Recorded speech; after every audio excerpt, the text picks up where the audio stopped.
భర్త చేతిలో దారుణ హత్యకు గురైన స్వాతి శరీర భాగాల కోసం మూసీలో గాలింపు చర్యలు కొనసాగుతున్నాయి. నిన్న 10 కిలోమీటర్ల వరకు డీఆర్ఎఫ్ టీమ్స్ గాలింపు చర్యలు చేపట్టాయి.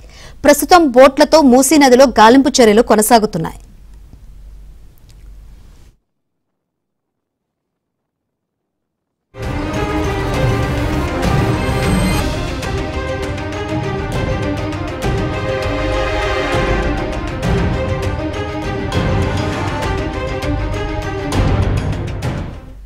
స్వాతి శరీర భాగాల కోసం మూసీ నదిలో గాలింపు చర్యలు అయితే కొనసాగుతున్నాయి. ప్రస్తుతం సిచ్యువేషన్ తెలుసుకుందాం. మరిన్ని వివరాలు అందించేందుకు మా ప్రతినిధి మణికంఠ లైవ్ ద్వారా సిద్ధంగా ఉన్నారు. మణికంఠ.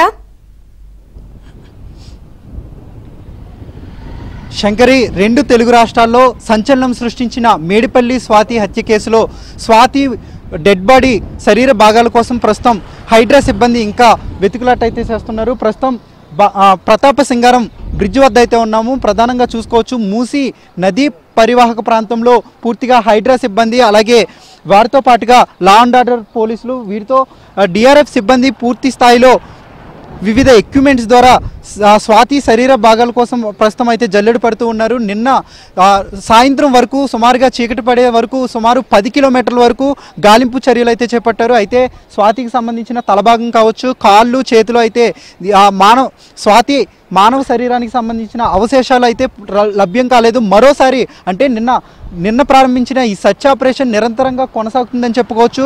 30 గంటలు గడిచినప్పటికీ ఇప్పటి వరకు ఎలాంటి ఆచూకీ అయితే లభించలేదు. మరోవైపు వివిధ బృందాలుగా ఏర్పడి ప్రత్యేకంగా పోలీసులు అయితే సెర్చింగ్ అయితే చేపడుతున్న పరిస్థితి కూడా కనబడుతుంది. మనం చూసుకోవచ్చు, ఇక్కడ ప్రధానంగా 12 అడుగులు లోతు కన్నా ఎక్కువగా ఉండడం, అలాగే ఎగువన కురుస్తున్న భారీ వర్షాలకు ఇక్కడ నీటి ప్రవాహం ఎక్కువగా ఉండడంతో ఇక్కడ సెర్చింగ్ ఆపరేషన్ అనేది చాలా ఇబ్బందికరంగా మారిందని చెప్పుకోవచ్చు. నీటి ప్రవాహం అంతకంతకు పెరుగుతుంది, వేగంగా వెళ్తుంది.